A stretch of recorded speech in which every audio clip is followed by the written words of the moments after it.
ഓം ശ്രീ ഗുരുഭ്യോ നമഃ. ഓം ശ്രീ പരമാത്മനേ നമഃ. ഓം ശ്രീ ലളിതാംബികായൈ നമഃ. ഓം നമോ നാരായണായ. ഓം നമോ ഭഗവതേ വാസുദേവായ. നമസ്തേ സജ്ജനങ്ങളെ, നമ്മൾ കഴിഞ്ഞ ഭാഗത്ത് മനസ്സിലാക്കിയത് 26ാമത്തെ ശ്ലോകത്തിലെ 244 നാമമായ ജൻഹുഹു എന്ന നാമത്തിൻ്റെ അന്വയാർത്ഥങ്ങളാണ്. ഇനി ഈ ശ്ലോകത്തിൽ 26ാമത്തെ ശ്ലോകത്തിലെ 2 നാമങ്ങളും കൂടി നമുക്ക് പഠിക്കാനുണ്ട്. 245ാമത്തെ നാമം നാരായണഃ, 246ാമത്തെ നാമം നരഹ. ഈ 2 നാമങ്ങളെക്കുറിച്ചാണ് ഇന്ന് നമുക്ക് മനസ്സിലാക്കേണ്ടത്. സഹസ്രനാമ ജപാവസരത്തിൽ എല്ലാ മംഗളങ്ങളും സിദ്ധിക്കുന്നതിനു വേണ്ടിയും ആത്മരക്ഷാർത്ഥമായും വിശേഷിച്ചും വിന്യസിക്കേണ്ടതാണെന്ന് പറഞ്ഞിട്ട് നമ്മൾ 12 മൂർത്തികളുടെ നാമങ്ങൾ പഠിച്ചു അല്ലേ? ഓർമ്മയുണ്ടല്ലോ, എല്ലാവരും ചൊല്ലുന്നുണ്ടായിരിക്കും അല്ലേ? കേശവഃ പാതു മേ പാദൗ ജംഘേ നാരായണോ മമ, മാധവോ മേ കടിം പാതു ഗോവിന്ദോ ഗുഹ്യമേവ ച, നാഭിം വിഷ്ണുസ്തു മേ പാതു ജഠരം മധുസൂദനഃ, ഉരസ്ത്രിവിക്രമഃ പാതു ഹൃദയം പാതു വാമനഃ. പഠിച്ചത് ഓർമ്മയുണ്ടല്ലോ അല്ലേ? ശ്രീധരഃ പാതു മേ കണ്ഠം ഹൃഷീകേശോ മുഖം മമ, പത്മനാഭസ്തു നയനേ ശിരോ ദാമോദരോ മമ. ഏതൊക്കെയാണ് ആ നാമങ്ങൾ? 12 നാമങ്ങൾ. കേശവൻ, നാരായണൻ, മാധവൻ, ഗോവിന്ദൻ, വിഷ്ണു, മധുസൂദനൻ, ത്രിവിക്രമൻ, വാമനൻ, ശ്രീധരൻ, ഹൃഷികേശൻ, പത്മനാഭൻ, ദാമോദരൻ അല്ലേ? ഇതിൽ കുറച്ച് നാമങ്ങളൊക്കെ നമ്മൾ പഠിച്ചു കഴിഞ്ഞു. ഇന്ന് പഠിക്കേണ്ടതാണ് നാരായണൻ. എല്ലാ നാമങ്ങളും സഹസ്രനാമത്തിൽ വരുന്നത് കൊണ്ട് നമ്മൾ ആ അവസരത്തിൽ വിവരിച്ചില്ല. അങ്ങനെ ഓരോരോ നാമങ്ങൾ വരുമ്പോൾ വിശദീകരിച്ചു കൊണ്ടിരിക്കുന്നു. ഇന്ന് നമുക്ക് നാരായണനെ കുറിച്ച് പഠിക്കാം. അതിദിവ്യമാണ് ഈ നാമം. നമ്മൾ ശ്ലോകം പാരായണം ചെയ്ത് പഠിക്കുമ്പോൾ, ശ്ലോകങ്ങൾ പാരായണം ചെയ്ത് പഠിക്കുന്നുണ്ട് അല്ലേ വാട്സപ്പ് ഗ്രൂപ്പിൽ. അപ്പോൾ ഞാൻ 2 മന്ത്രങ്ങൾ ചൊല്ലി പഠിപ്പിക്കുന്നുണ്ട്. അതായത് എല്ലാവരും നിത്യവും ഇത് ചൊല്ലുമ്പോൾ ഈ 2 മന്ത്രങ്ങളും കൂടി ഉൾപ്പെടുത്താൻ വേണ്ടിയിട്ടാണ് അതങ്ങനെ ചെയ്തത്. ഏതാണ് ആ മന്ത്രങ്ങൾ? ഓം നമോ നാരായണായ, ഓം നമോ ഭഗവതേ വാസുദേവായ അല്ലേ? ഓം നമോ നാരായണായ ഇത് അഷ്ടാക്ഷര മന്ത്രമാണ്. അഷ്ടാക്ഷരം എന്ന് പറഞ്ഞാൽ 8 അക്ഷരങ്ങളുള്ള മന്ത്രം. ഓം നമോ ഭഗവതേ വാസുദേവായ എന്നുള്ള മന്ത്രത്തിൽ 12 അക്ഷരങ്ങളാണുള്ളത്. അതുകൊണ്ട് ദ്വാദശ മന്ത്രം എന്ന് പറയും കേട്ടോ. ദ്വാദശ മന്ത്രമാണ് ഓം നമോ ഭഗവതേ വാസുദേവായ. ഓം നമോ നാരായണായ എന്നുള്ളത് അഷ്ടാക്ഷര മന്ത്രമാണ്. 8 അക്ഷരങ്ങളുണ്ട്. ഇത് സിദ്ധമന്ത്രമാണ്. സിദ്ധമന്ത്രങ്ങൾ ജപിക്കാൻ ഗുരുമുഖത്തു നിന്ന് ഉപദേശം സ്വീകരിക്കേണ്ടതില്ല എന്നാണ് ആചാര്യമതം. മന്ത്രങ്ങളെല്ലാം പ്രണവം ചേർത്താണ് ഉച്ചരിക്കാറുള്ളത്. പ്രണവം എന്താണ്? വളരെ വിശദമായിട്ട് മുമ്പ് നമ്മൾ മനസ്സിലാക്കിയിട്ടുണ്ട്. ഓം അല്ലേ? ആ, ഊമ് എന്നീ അക്ഷരങ്ങൾ ചേർന്നതാണ് ഓം.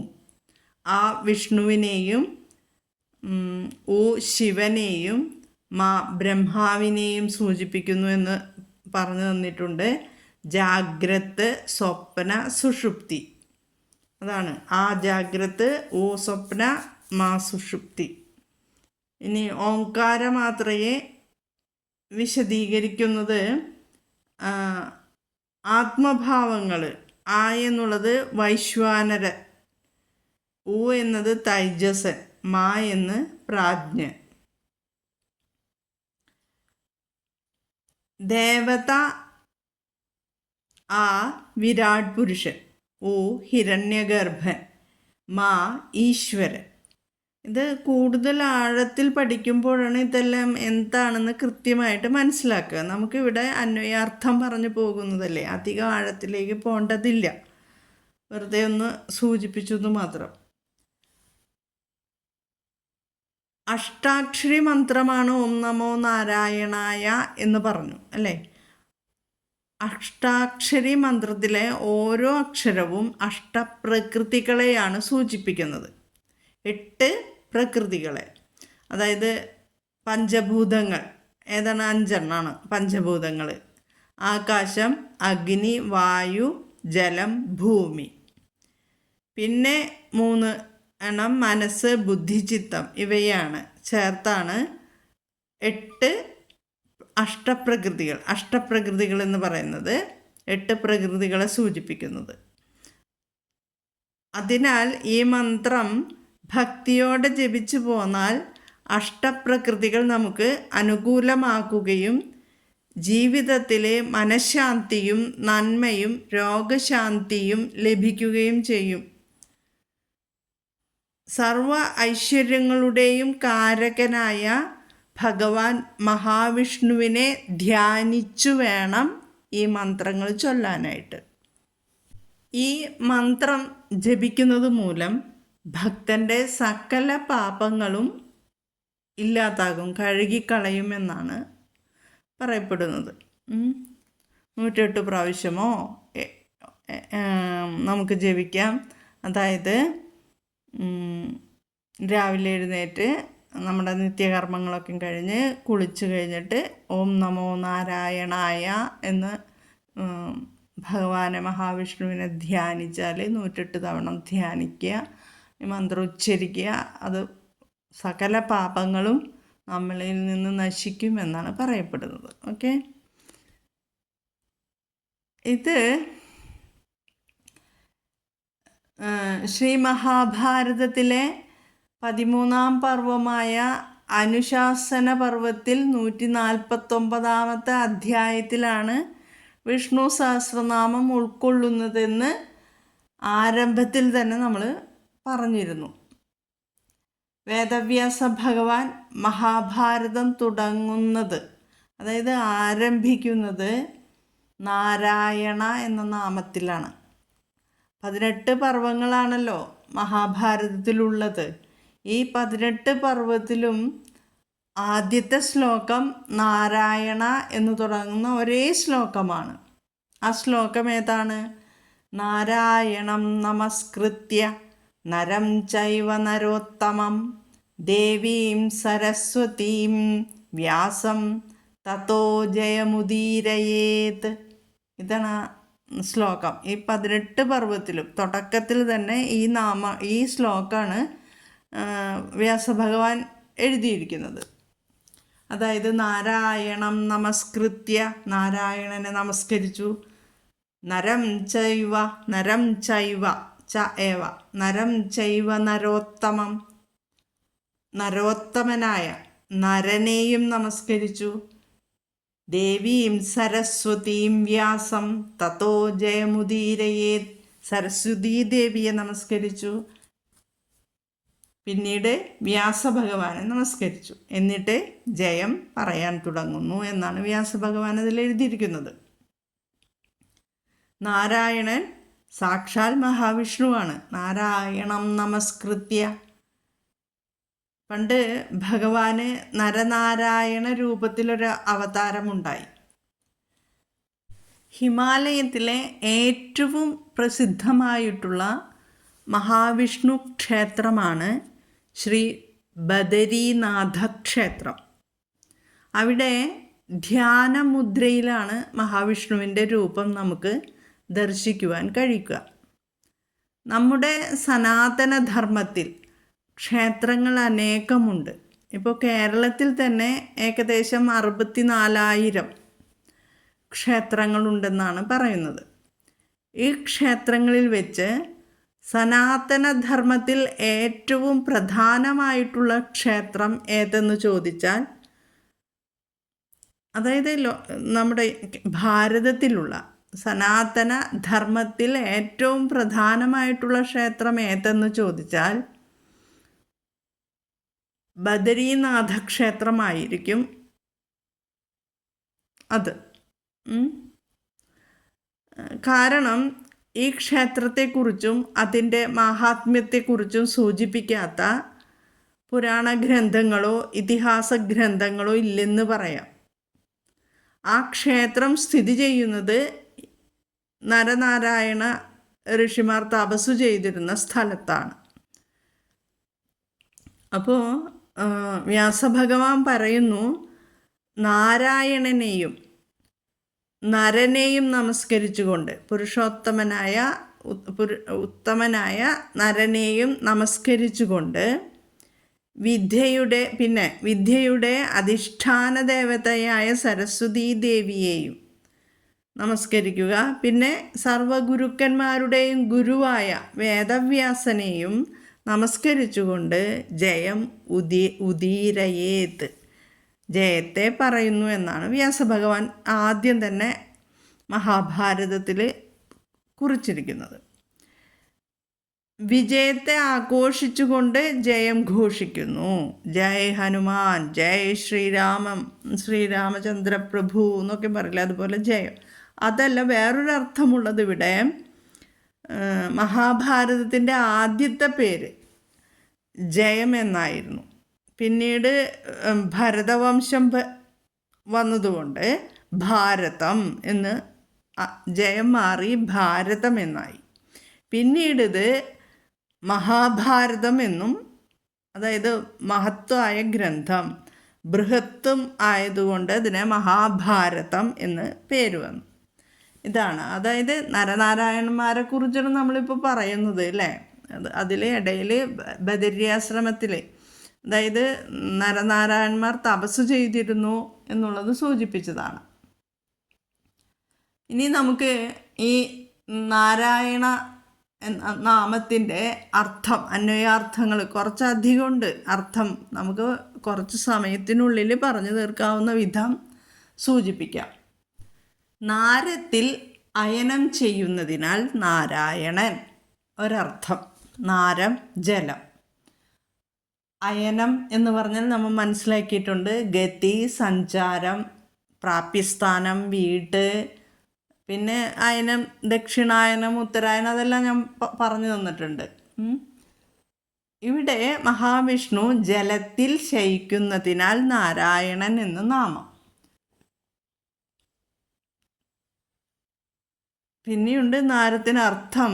നാരസമൂഹം എന്ന് വെച്ചാൽ ജനക്കൂട്ടം, ജ്ഞാനം, ശരീരം, അതെല്ലാം അർത്ഥമുണ്ട്. സന്ദർഭത്തിനനുസരിച്ചിട്ടാണ് നമ്മൾ അർത്ഥം, അന്വയാർത്ഥങ്ങൾ എടുക്കുക. നാരത്തിൽ ശയിക്കുന്നതിനാൽ നാരായണൻ. ഇനി ആദിശങ്കരാചാര്യ ഭഗവത്പാദര് ഭാഷ്യത്തിൽ കുറേ അർത്ഥങ്ങൾ, അന്വയാർത്ഥങ്ങൾ പറയുന്നുണ്ട്. അത് നമുക്ക് മനസ്സിലാക്കാം. നര ആത്മാ, നര ആത്മാ, നരൻ എന്നാൽ ആത്മാവ്. ഇനി അടുത്തത്, അത് മുഴുവനായിട്ട് ചൊല്ലിത്തരാം. നര ആത്മാ തതോ ജാതാന്യാകാശാദീനി നാരാണി കാര്യാണി താനി അയം കാരണാത്മനാ വാപ്നോതി അതശ്ച താന്യയനമസ്യേതി നാരായണ. അതായത് ഇത്തിരി വിഷമമുണ്ട് അല്ലേ. നരഹ ആത്മാ, അതായത് നരൻ എന്നാൽ ആത്മാവ്, പരമാത്മാവാണ് നരൻ.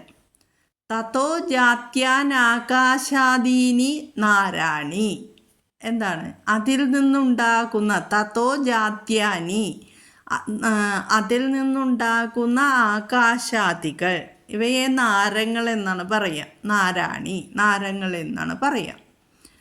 കാര്യാണി താനി അയനം കാരണാത്മന വാപ്നോതി. കാര്യരൂപങ്ങളായ അവയിൽ കാരണാത്മന കാരണരൂപത്തിൽ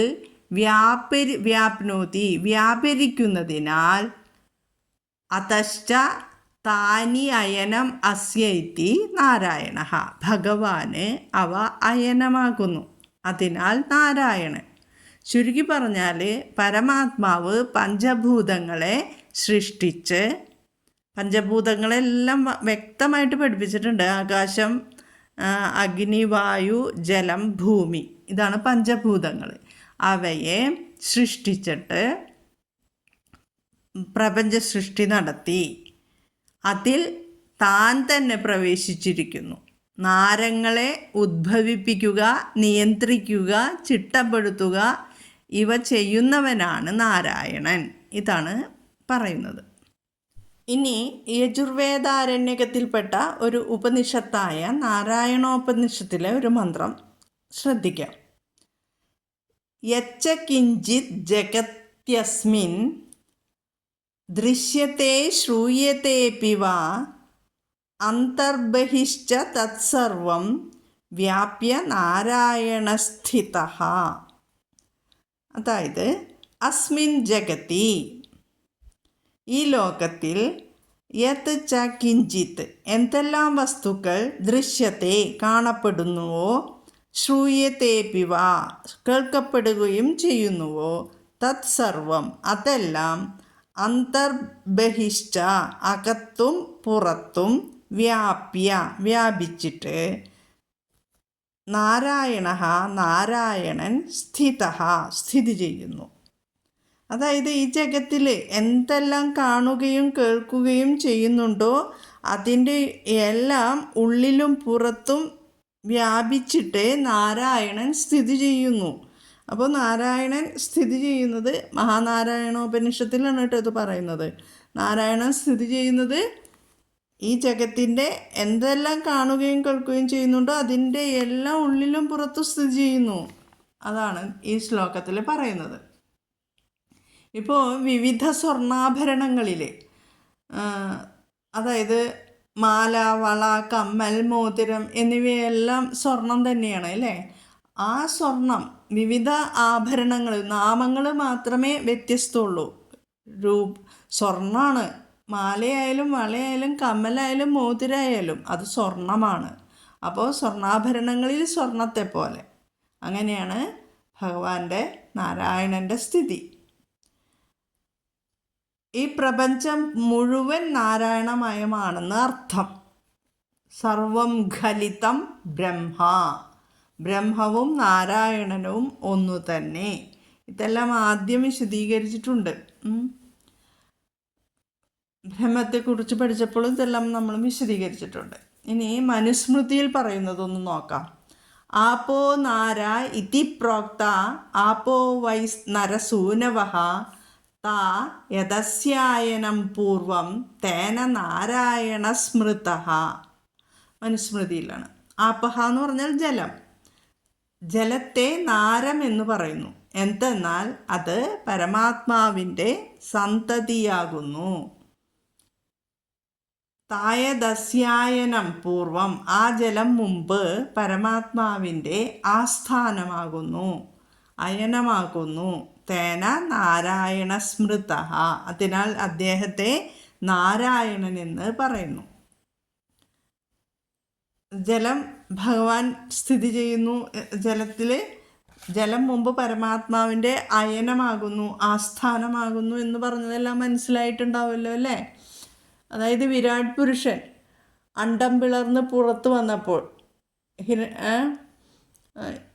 ഇനി എവിടെ സ്ഥിതി ചെയ്യണമെന്ന് ചിന്തിക്കുകയുണ്ടായിത്രേ.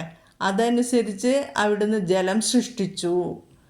താൻ സൃഷ്ടിച്ച ശുദ്ധജലത്തിൽ അവിടുന്ന് 1000 സംവത്സരം കഴിഞ്ഞുകൂടുകയുണ്ടായി. ഇതുവഴിയാണ് ഭഗവാന് നാരായണൻ എന്ന പേരുണ്ടായതെന്ന് ദശമസ്കന്ധത്തിൽ ഭാഗവതത്തിൽ പറയുന്നുണ്ട്. ഇനി മഹാഭാരതത്തിൽ എന്താണ് വിവരിക്കുന്നത് നാരായണനെ കുറിച്ച്?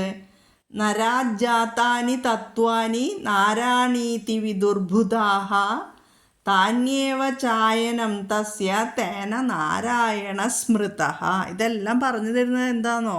ഓം നമോ നാരായണായ എന്ന് നമ്മൾ ആ മന്ത്രം ജപിച്ചാൽ അത്രയും മഹത്താണ്, അത്രയും എന്താ പറയുക, പറയാൻ വാക്കുകളില്ല.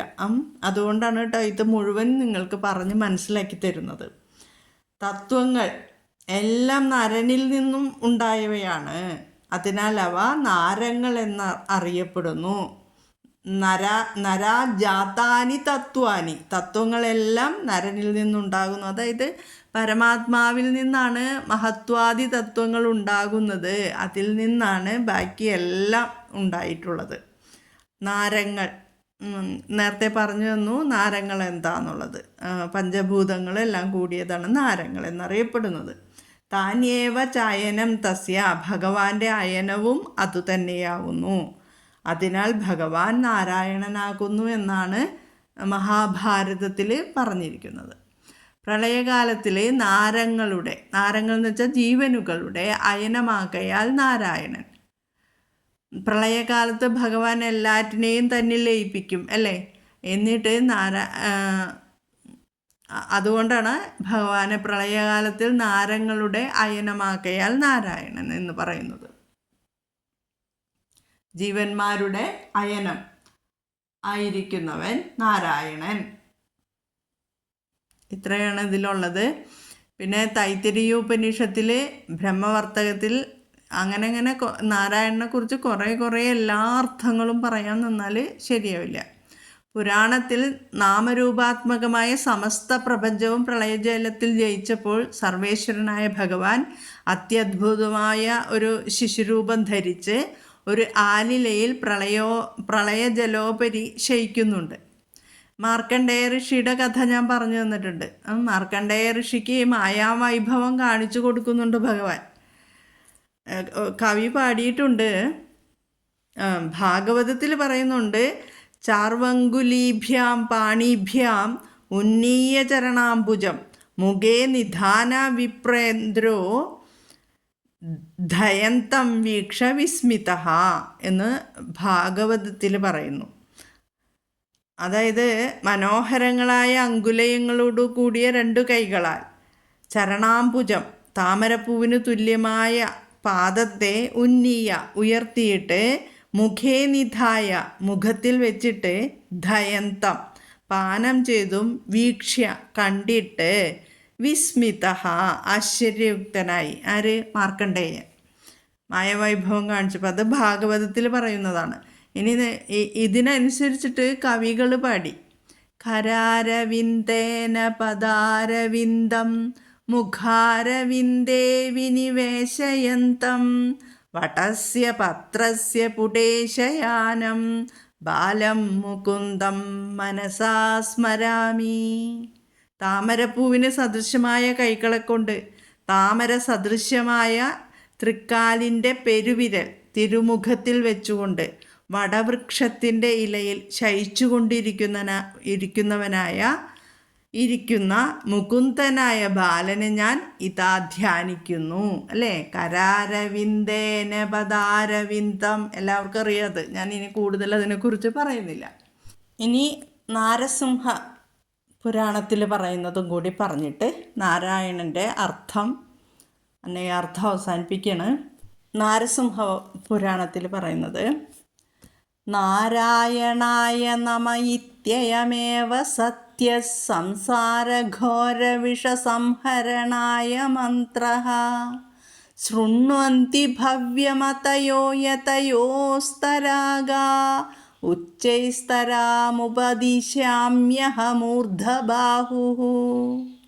അല്ലയോ വിരക്തന്മാരും സദ്ബുദ്ധികളുമായ യതികളെ, നിങ്ങൾ കേട്ടാലും ഞാൻ കൈയുയർത്തി ഉറക്കെ ഉപദേശിക്കുന്നതെന്തെന്നാൽ നാരായണായ നമഃ എന്നതാണ് സംസാരമാക്കുന്ന സർപ്പത്തിൻ്റെ ഘോരവിഷം നശിപ്പിക്കുന്നതിനുള്ള യഥാർത്ഥമായ മന്ത്രം എന്നതാണ് എന്ന് ഈ മന്ത്രത്തിൽ പറയുന്നത്.